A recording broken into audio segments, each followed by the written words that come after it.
pandangan yang diberikan berhubung dengan bagaimana perspektif Islamis melihat demokrasi itu sendiri.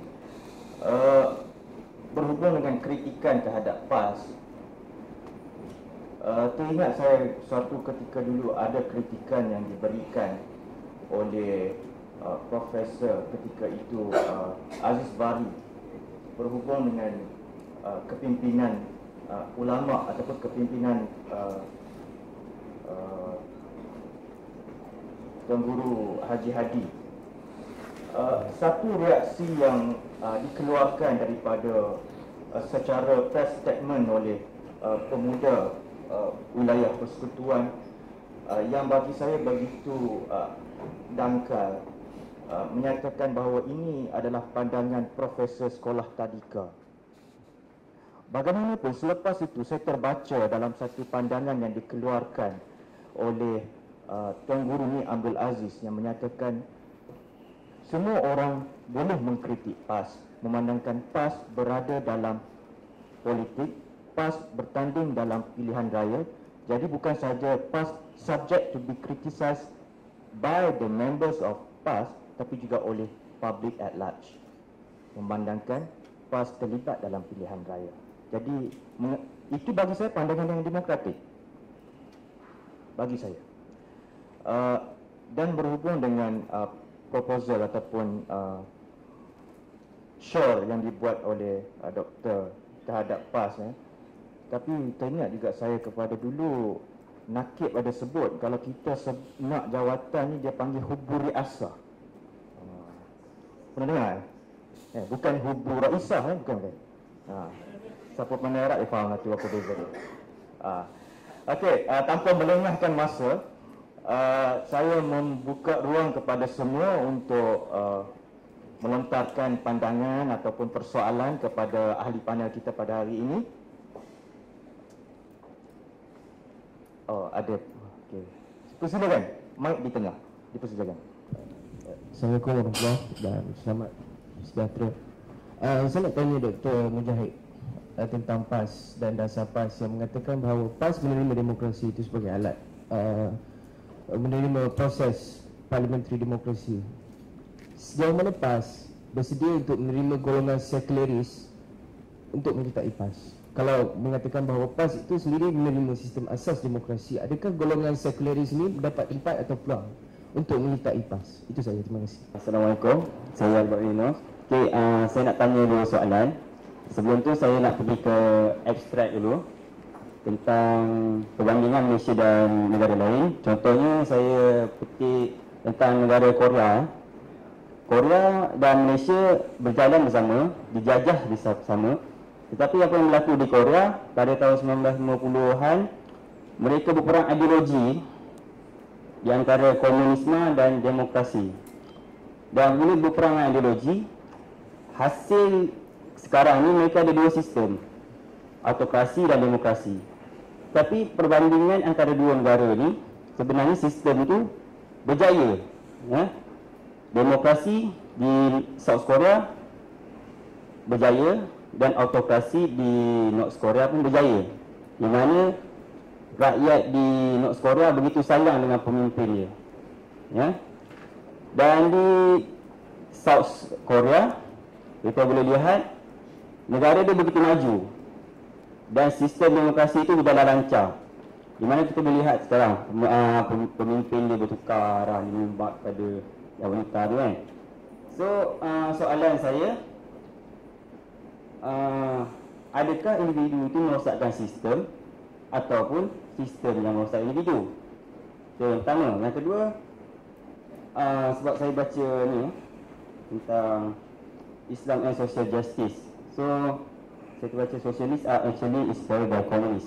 So adakah komunis itu sayap sosialis ataupun saya tak boleh terangkan lebih lanjut sosialis dan komunis? Terima kasih.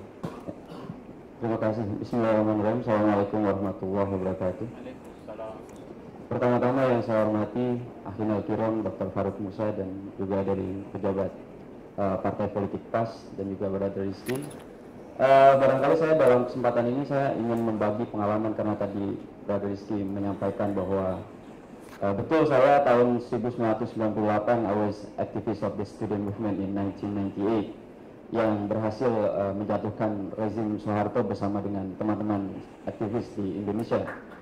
Dan saya tentu mengapresiasi sangat berbahagia dalam kesempatan ini bisa berdiskusi dengan bapak-bapak sekalian dan brother sisters, karena satu perkembangan yang berbeda dalam konteks Indonesia saya kira di Malaysia. Kami dahulu bahkan membuat kegiatan seperti ini pun tidak boleh karena pasti selalu ada operator maupun aktor-aktor yang sengaja dikirimkan oleh military junta which led by Soeharto untuk melihat. Tetapi alhamdulillah dalam perkembangan ini kita bisa bebas bicara soal demokrasi, termasuk tadi mengkritisi soal keberadaan pemerintah. Oleh karena itu saya tidak ingin berpanjang lebar soal prinsip maupun teori demokrasi, sesuai dengan tadi Dr. Farouk Musa sampaikan. Saya ingin mengutip dua hal, bahwa ketika kita bicara demokrasi setidaknya ada dua hal yang perlu kita highlight. Pertama adalah soal kejujuran. Kejujuran untuk mengatakan kepada diri kita sendiri bahwa ketika ada penyimpangan yang dilakukan oleh otoritas negara, maka kita harus punya keberanian untuk mengatakan bahwa memang betul ada penyimpangan yang dilakukan oleh otoritas negara. Ini yang kami lakukan sejak tahun 1966 di Indonesia, ketika student movement terjadi di Indonesia, kemudian tahun 74, bahkan tahun 1998. Jadi oleh karena itu, dalam konteks demokrasi saya kira, kalau saya pribadi sebetulnya tidak terlalu percaya pada perjuangan partai politik, meskipun saya sekarang aktif dalam political party. Karena dalam konteks Indonesia misalnya, yang melakukan gerakan demokrasi itu adalah civil society and the student movement. Oleh karena itu, kalau memang gerakan-gerakan seperti ini bisa dilakukan di semua kampus di Malaysia, saya kira bukan mustahil gerakan demokrasi kemudian menjadi sebuah gerakan yang sangat luar biasa sebagaimana disampaikan oleh Dr. Farouk dari mulai pertama saya berkenalan dengan beliau. Jadi dua hal, kejujuran dan keberanian. Karena harapan, saya mengutip Ibnu Athaillah, harapan itu adalah keinginan yang harus diwujudkan di dalam perbuatan. Sama dengan konsep keimanan, ketika kita yakin maka harus kita ucapkan dengan lisan dan kita wujudkan dalam perbuatan. Bible juga mengatakan perbuatan harus bekerja sama dengan iman, dan iman oleh perbuatan maka menjadi sempurna. Jadi oleh karena itu gerakan-gerakan ini mudah-mudahan bisa terus bergulir, Dr. Farouk. Dan di sini banyak student yang juga aktif. Mudah-mudahan itu bisa membawa semangat ini ke masing-masing kampus untuk menggerakkan demokrasi. Yang kedua, buat Bapak dari PAS, pertanyaan saya sangat sederhana, karena yang terjadi di Indonesia juga sama. Saya melihat PAS ini sama dengan Partai Keadilan Sejahtera, dari karakter, dari cara pemikiran, dan lain sebagainya.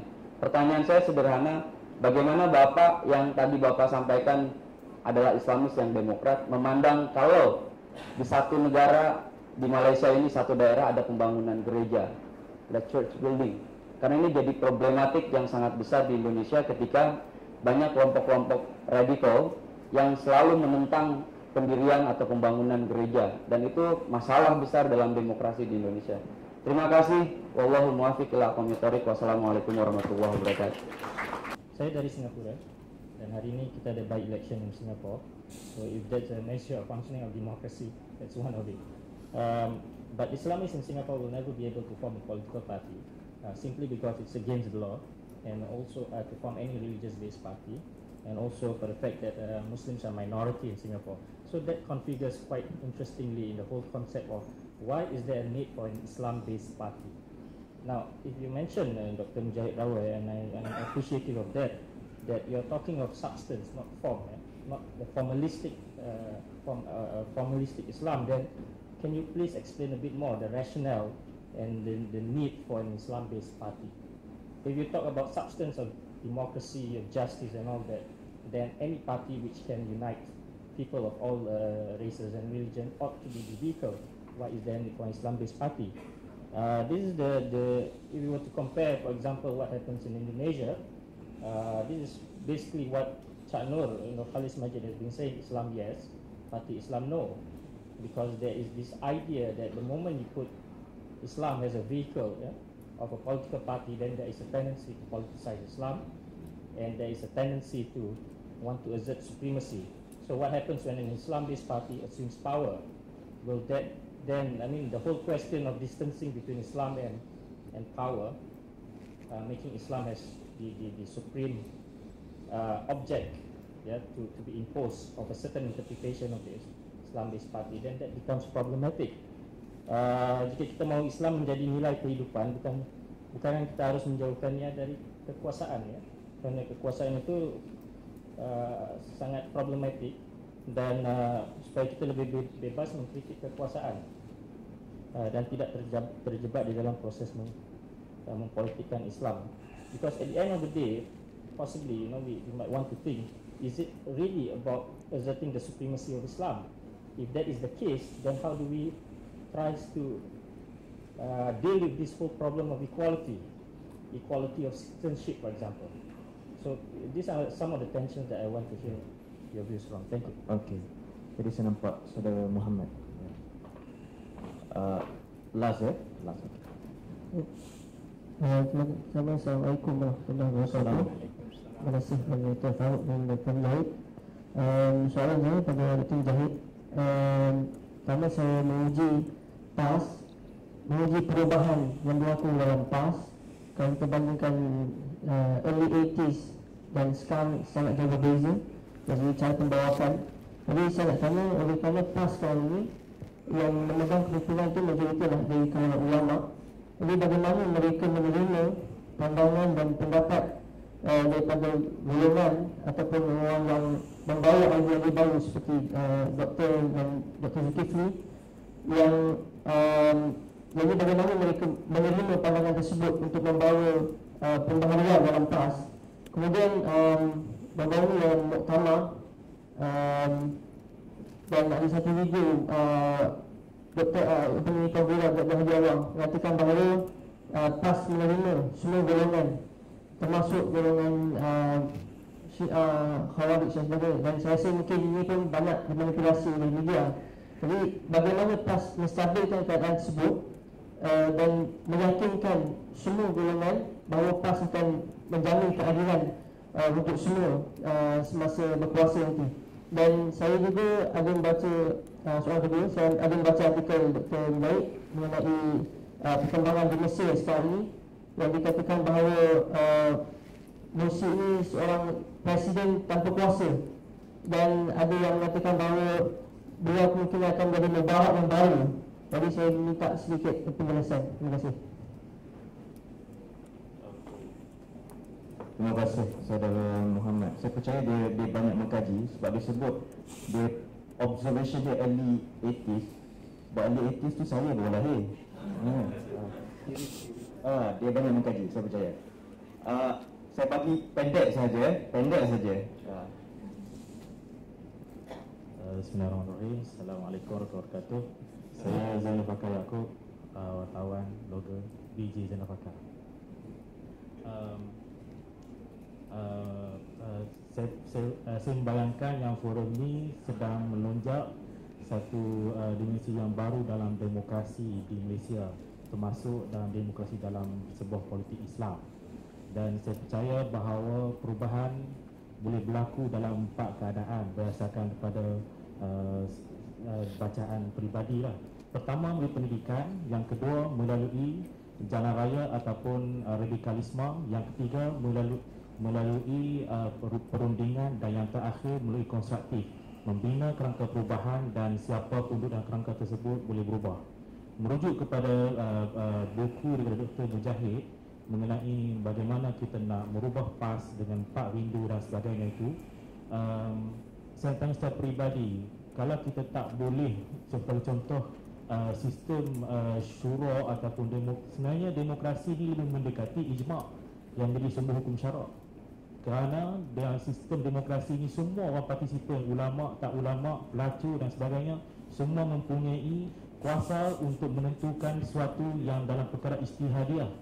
Bermakna ia lebih mendekati ijma' berbanding dengan sistem syura yang hanya ada 12 orang, mereka duduk pejam mata dan pangkah siapa yang kita nak, keluarkan satu hukum yang mungkin tidak bertepatan dengan yang lebih jauh daripada ijma'. Jadi atas maksud tersebut, atas perubahan yang saya sebut boleh berlaku dengan 4 cara ini. Adakah doktor sebagai orang yang nak bawa ide baru boleh buat, sebagai contoh, kalau tak boleh kita nak buat presidential debate di peringkat PAS atas semangat demokrasi yang ada di Amerika umpamanya, kita boleh buat di Parit Bunta untuk memilih yang di ketua kawasan. Setiap ahli dia layak mengundi semua sekali atas semangat ini. Sebab kalau nak buat, you kena sediakan satu konstruktif punya sistem demokrasi supaya orang dapat lihat ia akan menyebabkan kiamat ataupun tidak dunia ni sebelum kita buat di Malaysia. Okey, itu yang pertama, kesediaan tersebut boleh tak? Okey, pendekkan. Kepada doktor, saya nak tanya dengan lebih lanjut mengenai kritikan doktor terhadap PAS. Soalan saya mudah saja. PAS ini adakah menepati impian Malaysia ataupun PAS ini hanya menepati impian khilafah ataupun kearaban? Sekian, terima kasih. Okey, terima kasih. Soalan yang last sikit, dia macam sedap sikit. Okey, being demokratik, saya menyerahkan kepada kedua-dua ahli panel untuk menjawab soalan-soalan yang ditujukan secara spesifik kepadanya ataupun tidak, tapi tidak menggalakkan menggunakan hak untuk berdiam diri. Okay. Well, I think a lot of questions were being targeted for Dr. Mujahid to answer. So I guess I'll answer just the last question. Adakah PAS menepati impian kesemua rakyat Malaysia, ataupun ia hanya bercita-cita apa yang digunakan? Prinsip kearaban? Kearaban. Kearaban. Khilafah dan Arab. Well, you're asking from someone yang berada di luar PAS, di luar PAS. Kemungkinan Dr. Mujahid akan memberi jawapan yang lain, Tetapi saya sebagai seorang yang very critical tentang perjalanan politik yang berlaku di Malaysia, tak kiralah PAS ataupun mana-mana parti politik yang ada di Malaysia, saya lebih hampir kepada PAS.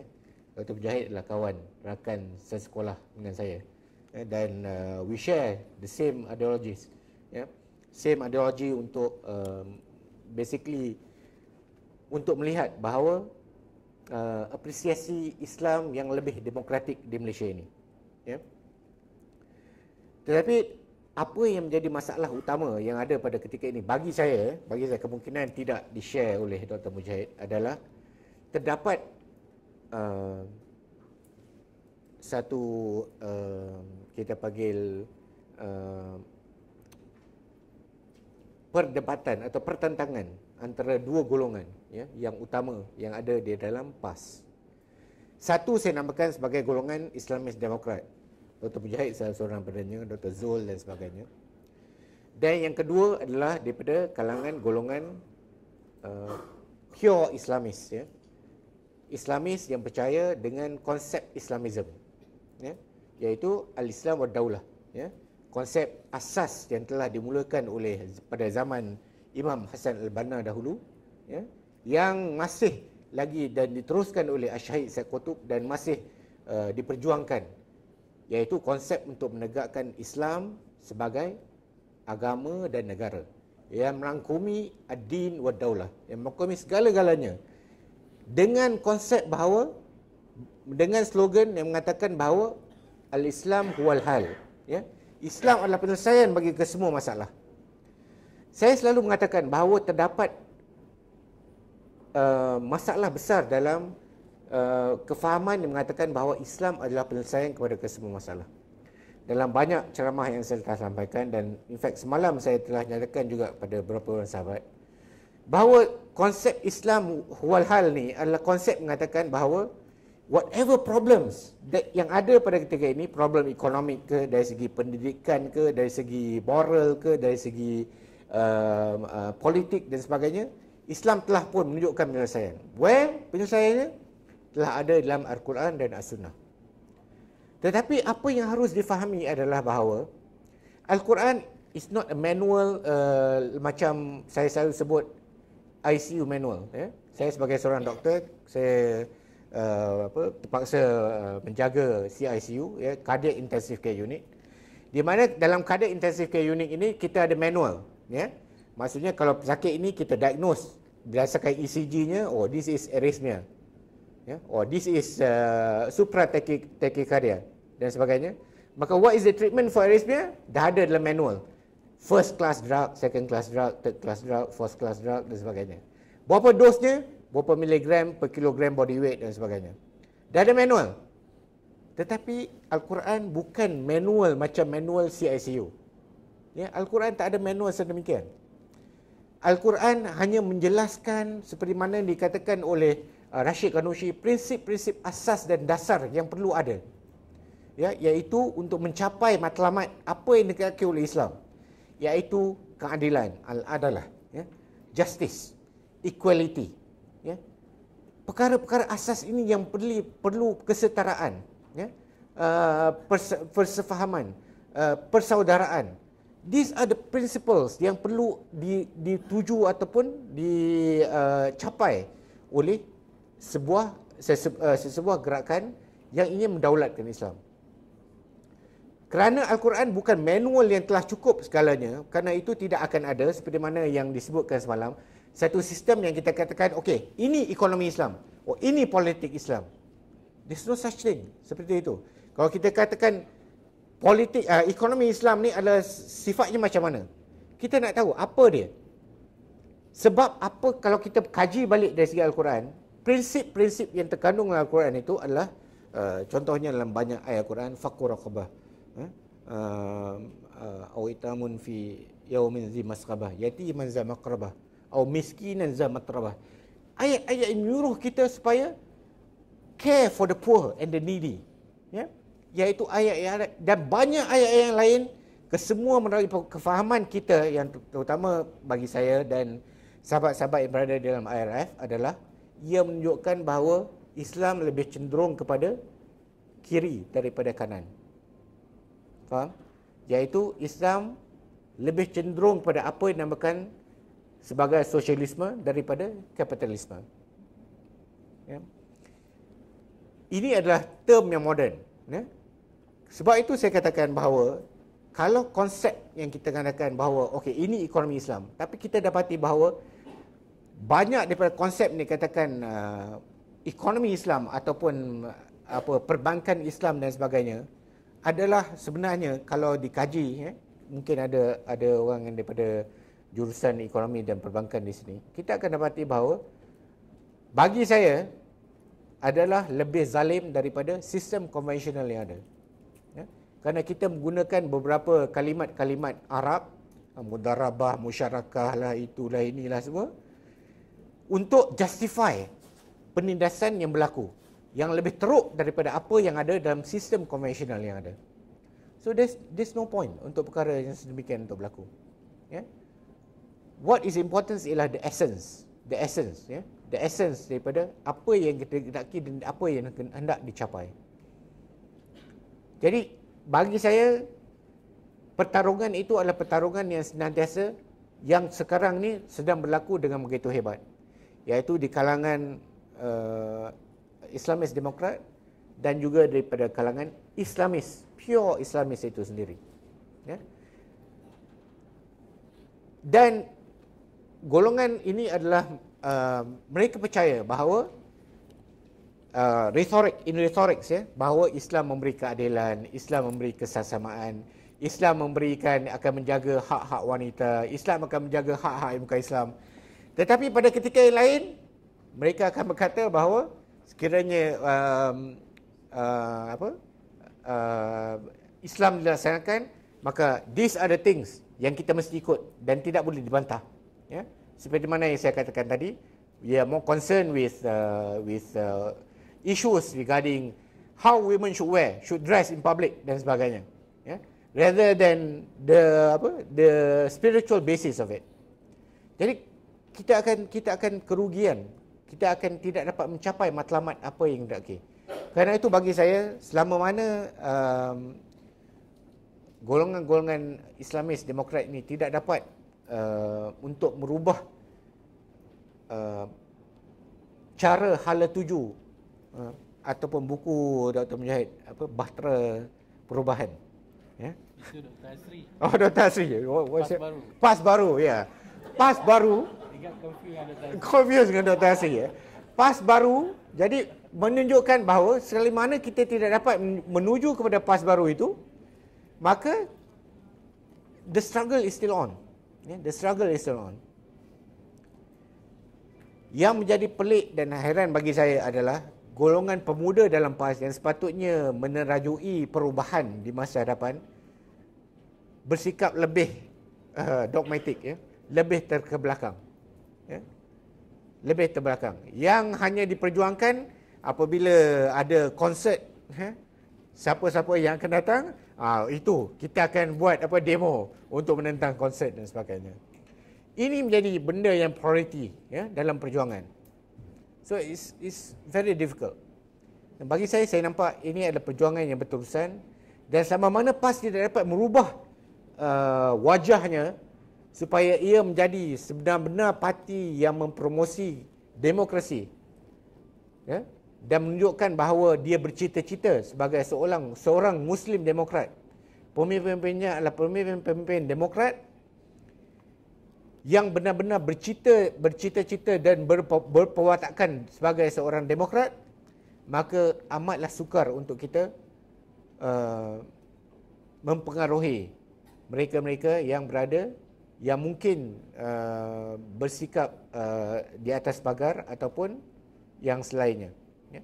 Kerana kita kena ingat bahawa golongan Islam yang ada di Malaysia ini hanya 60% ataupun 64%. Dan selebihnya adalah bukan Islam.